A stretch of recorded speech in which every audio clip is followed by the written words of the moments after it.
গলাকাটা যুবকের দেহ উদ্ধার, এলাকায় চাঞ্চল্য, তদন্তে পুলিশ। শুক্রবার সাত সকালে এক যুবকের গলাকাটা মৃতদেহ উদ্ধারকে কেন্দ্র করে ব্যাপক চাঞ্চল্য ছড়ালো এলাকায়। ঘটনাটি ঘটেছে ক্যানিং থানার অন্তর্গত সাতমুখী সংলগ্ন বাবলাতলা গাজীপাড়া রাস্তার মধ্যবর্তী এলাকায়। স্থানীয় সূত্রে জানা গিয়েছে, এদিন ভোর নাগাদ স্থানীয় পথচারীরা রাস্তার উপর বছর 40 বয়সের এক যুবকের গলাকাটা রক্তাক্ত দেহ পড়ে থাকতে দেখে। তারা স্থানীয় সাতমুখী পুলিশ ফাঁড়িতে খবর দেয়।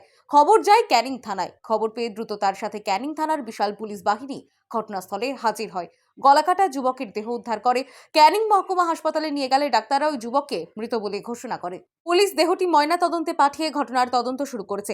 উল্লেখ্য, প্রায় বছর 3 আগে ঠিক একই জায়গা থেকে এক অজ্ঞাত পরিচয় মহিলার ক্ষতবিক্ষত দেহ উদ্ধারকে কেন্দ্র করে চাঞ্চল্য ছড়িয়ে পড়েছিল। সেই ঘটনার আবার পুনরাবৃত্তি হওয়ায় এলাকার মানুষজন রয়েছেন চরম আতঙ্কে। স্থানীয়দের দাবি, মাটির রাস্তায় দিনের বেলায় লোকজন চলাচল করলেও রাতের নির্জন এই রাস্তায় লোকজন চলাচল করে না।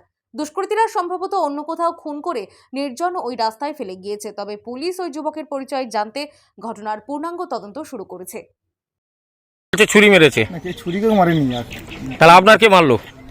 আমার ঠেকা দিয়ে উড়ির মধ্যে কে মেরেছে, আমি কার নাম করবো স্যার? আমি তো যে জায়গার খেলা হচ্ছিল জায়গাটার নাম কি? সামনে জায়গায় খেলা খেলে গোনা ভিতরে পড়ে। হেড়োভাঙা।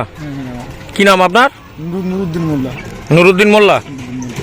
আপনার যারা মারলো থানায় কি অভিযোগ করেছেন? আমি অভিযোগ করিনি। কেন?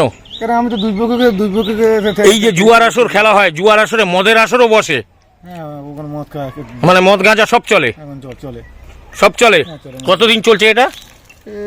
বেশি দিন নয়। কতদিন? ও মাস 6 মাস ধরে চলছে। দুটো থেকে জুয়া খেলা 6 মাস হচ্ছে না, নেচারে 6 মাস হচ্ছে। জুয়া খেলাটা আজ ইদানি দুটো থেকে, যে দুপুর 2টো থেকে খেলা শুরু হলো, রাত কটা পর্যন্ত চলে? 6টা 7টা পর্যন্ত। 6টা 7টা পর্যন্ত। কালকের ঘটনা ঘটেছে কটায়? ওরকম সময়। ওরকম সময়। অনেক সময় কি সারা রাত খেলা হয়? আমি তো বলতে পারবো না, আমি তো এখানে ছিলাম না। তাহলে কি নতুন খেলতে গেছিলে? না, তাও না, আমি দেখছিলাম। আমার কাছে এখন ট্রেনের টিকিট আছে, আপনি চেক করতে পারেন আমি কোথায় ছিলাম। বাড়ি কোথায়? বাড়ি এই সামনে মুসলিম পাড়া।